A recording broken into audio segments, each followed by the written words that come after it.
Hello friends, आपका स्वागत है मेरे छोटे से गार्डन में। आज मैं आपको बताऊंगी कि हमारी जो बड़ी बड़ी क्यारियाँ होती हैं उनकी मिट्टी का सोलराइजेशन और सैनिटाइजेशन कैसे करना है।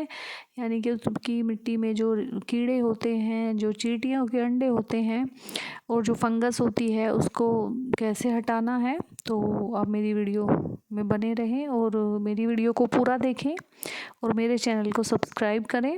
तो सबसे पहले ये जो मिट्टी है, ये मैंने कई गमलों की मिट्टी निकाल रखी है।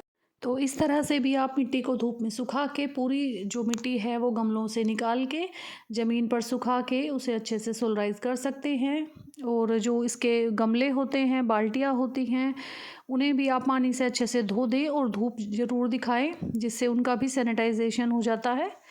तो इस तरह से भी आप कर सकते हैं। लेकिन जो हमारी बड़ी बड़ी क्यारियाँ होती हैं, जैसे कि आप देख सकते हैं मेरी ये काफ़ी बड़ी क्यारी है, मेरे पास ऐसी क्यारी कई हैं, तो इनकी मिट्टी निकालना हर बार मुश्किल होता है और इतनी सारी मिट्टी को मेहनत भी बहुत लगती है। तो मैं क्या करती हूँ, इसकी मिट्टी को आप देख सकते हैं, मैं चारों तरफ से इसे खोद खोद के निकाल के बीच में इकट्ठा कर रही हूँ, जिससे कि इसमें चारों तरफ अच्छे से धूप लग जाए।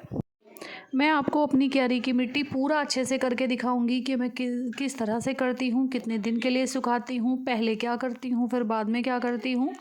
तो आप मेरी पूरी वीडियो देखते रहें। पहले मैं आपको बताती हूँ कि हमें सोलराइजेशन की ज़रूरत क्यों होती है, क्यों करना चाहिए। क्योंकि हमारी मिट्टी में अक्सर फंगस होती है, चींटियाँ होती हैं, चींटियों के अंडे होते हैं, कीड़े होते हैं बहुत तरह के, जो हमारी मिट्टी में पैदा हो जाते हैं। तो उन्हें दूर करने के लिए, उन्हें हटाने के लिए हमें मिट्टी का सोलराइजेशन करना चाहिए। और ये जो अंडे हैं, ये जो एक अनुकूल वातावरण, मतलब एक जब इन्हें इनके हिसाब से टेम्परेचर मिलता है तो ये उस टाइम बहुत ज़्यादा बढ़ जाते हैं और हमारे जो पौधे हैं उनकी जड़ों को ख़राब करते हैं। और जो कई बेलों को तो छोटी छोटी जो चींटियां हैं बेलों की जड़ों में लग जाती हैं, तो वो पूरी बेल को सुखा देती हैं। इसीलिए हमें ये जो काम है अपनी मिट्टी में ज़रूर करना चाहिए और हर सीज़न के बाद ये करना चाहिए हमें, जिससे कि अगर हमारी मिट्टी में सब चीज़ें पैदा हो गई हैं तो हम उन्हें ख़त्म कर सकें।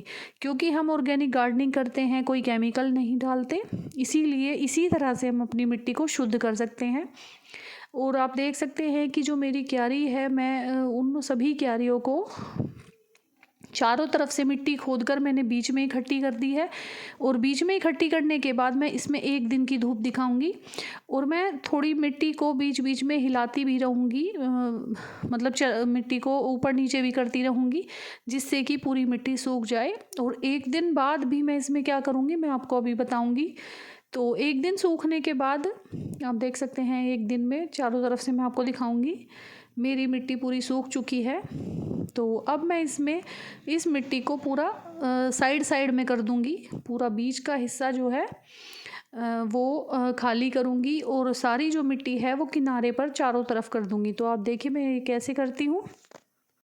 अगर हम अपनी मिट्टी में नई मिट्टी मिलाते हैं या रेत मिलाते हैं तो हमें उस मिट्टी को भी 2 दिन के लिए सुखा देना चाहिए धूप में, और रेत को भी।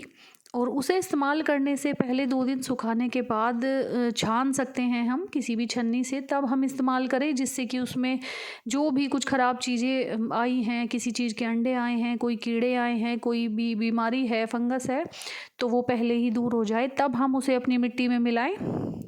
इससे जो हमारी जो पोटिंग मिक्स है वो बढ़िया बन के तैयार होगी और हमारे जो प्लांट हैं उसमें अच्छी ग्रोथ करेंगे। और अगर हम ऐसा नहीं करेंगे तो जो फफूंद वगैरह है, जो मिट्टी में कीड़े आए हैं, वो हमारी जड़ों को नुकसान करेंगे और हमारा प्लांट अच्छा नहीं चलेगा। तो इसीलिए मिट्टी का सोलराइजेशन करना चाहिए। और जो हमारे पोट हैं, अगर हम उनकी मिट्टी पूरी खाली कर देते हैं तो हमें उनका भी सैनिटाइजेशन करना चाहिए। उन्हें अच्छे से धोकर उन्हें भी हम धूप में सुखाएं, एक सीज़न में एक बार ज़रूर करें।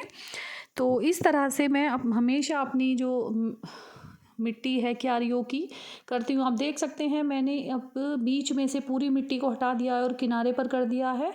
और अब मैं अपनी छोटी छोटी जो मेरी क्यारी हैं उनमें भी मैं ऐसे ही करूँगी। और मैं धीरे धीरे जैसे 1-2 घंटे बाद इनकी थोड़ी थोड़ी मिट्टी बीच में करती रहूँगी। और ये जो मेरी ऊपर वाली क्यारी हैं इनमें भी अब मैं ऐसे ही करूँगी, इनकी भी मिट्टी बीच में से अब साइड में कर दूँगी और एक दिन के लिए दोबारा सुखाऊँगी। और इसे बीच में से सुखाकर बीच में गड्ढा करके चारों तरफ करने के बाद इसे मैं चलाती भी रहूँगी, ऊपर नीचे करती रहूँगी और थोड़ी मिट्टी मैं बीच में भी डालती रहती हूँ साइड साइड में से, जिससे कि ये अच्छे से सूख जाए। और इसे सूखने के बाद मैं जब अपनी मिट्टी बनाऊँगी, जैसे कि आप देख सकते हैं मैंने बीच में गड्ढा कर दिया और चारों तरफ मिट्टी इकट्ठी कर दी है। तो मैं क्या करूँगी, धीरे थोड़ी थोड़ी मिट्टी 1-2 घंटे बाद आकर ऊपर इसकी मिट्टी को चारों तरफ से हटा हटा के बीच में डालती रहूँगी, जिससे कि वो सारी मिट्टी में धूप लग जाए। तो इस तरह से मैं अपनी मिट्टी को सुखाती हूँ और सुखाने के बाद जब मैं मिट्टी बनाऊँगी तो वो भी मैं वीडियो बनाकर डालूँगी। तो ये मैंने अपनी सारी क्यारी हैं, नीचे की क्यारी, ऊपर की जितनी भी मेरी क्यारियाँ हैं, मैंने सबकी मिट्टी ऐसे कर ली है। और इससे ये अच्छी जो है पूरी अच्छे से सोलराइज़ हो जाएगी और ये अगले सीज़न के लिए तैयार हो जाएगी पूरा अच्छे से। जो भी इसके अंदर चींटियाँ हैं, चींटियों ने घर बनाया हो या कीड़े हैं, फंगस है, वो धूप लगने की वजह से सब निकल जाएगी और ये बहुत अच्छी मिट्टी बनकर तैयार होगी। और जो मेरे ये ग्रो बैग हैं ये मैंने खुद ही बना रखे हैं, तो इनकी मिट्टी भी मैं ऐसे ही कर लूँगी। और आपको मेरे टमाटर के पेड़ दिख रहे हैं, ये मैंने अभी लगाए थे तो मैंने नहीं निकाल पाई। और अगर आपको मेरी वीडियो अच्छी लगी हो तो मेरे चैनल को सब्सक्राइब करें, मेरी वीडियो को लाइक करें। और ये मेरी मेथी जो बहुत ही